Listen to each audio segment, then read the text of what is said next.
अस्सलाम वालेकुम। ये नज़म फैज़ साहब की किताब शाम शहर 11 से है, जो कि 1979 में शाया हुई। ये नज़म फैज़ साहब ने ढाका से वापसी पे 1974 में लिखी, जैसे कि इसका उन्वान ही ढाका से वापसी है।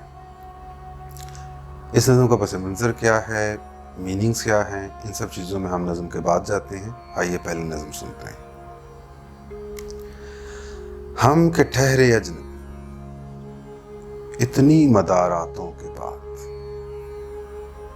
फिर बनेंगे आशना कितनी मुलाकातों के बाद।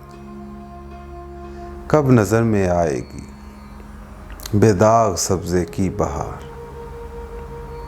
खून के धब्बे धुलेंगे कितनी बरसातों के बाद।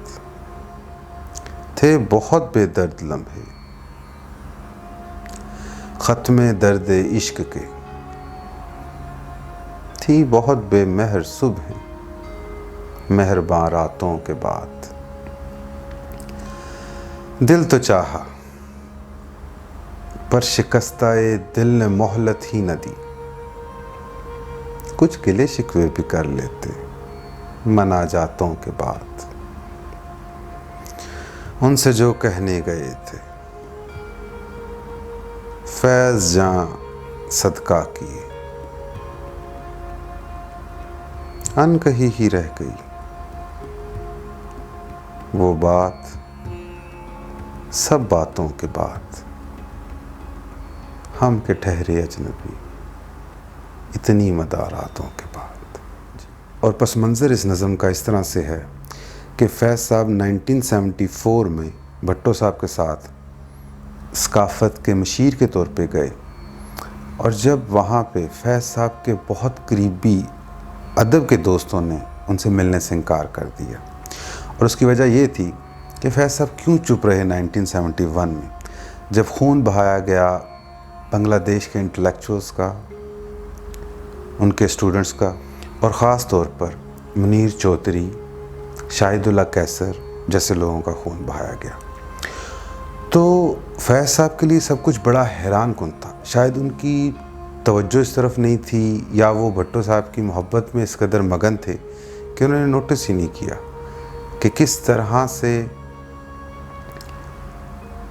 ढाका को गिराया गया, किस तरह से बांग्लादेशियों का खून बहाया गया, वो भी पाक फ़ौज के हाथों। और फिर फैज़ साहब को बहुत तकलीफ़ हुई, जैसे कोई सोया जागता है। और फैज़ साहब ने इस सारी नज़म में अपनी उस तकलीफ़ को एक्सप्रेस किया है, उस माज़रत का इजहार किया है, उस माज़रत का जो ऑफिशियली कभी बंगालियों से नहीं की गई। जैसे कैंट पे वो जाके लिखते हैं कि अनकही ही रह गई वो बात सब बातों के बाद। और इसके चीदा चीदा जो मीनिंग्स हैं, मदारात फ़ारसी का लफ्ज़ है, जो कि हम बोलते हैं शरीफाना महज़्ज़ब तरीके से किसी से मिलना या बर्ताव करना। और जो कि बड़ा खूबसूरत एक जगह पे वो कहते हैं कि कुछ गिले शिकवे भी कर लेते मनाजातों के बाद। मनाजात के मानी अशाइया के हैं, किसी के लिए अच्छे अल्फाज कहने के हैं, जैसे किसी सेरेमनी से पहले किसी के लिए बहुत अच्छे अल्फाज कहे जाते हैं, वैसा कहते हैं कुछ गिले शिकवे भी हमें कर लेने चाहिए थे। और ये सारी वो तकलीफ़ है।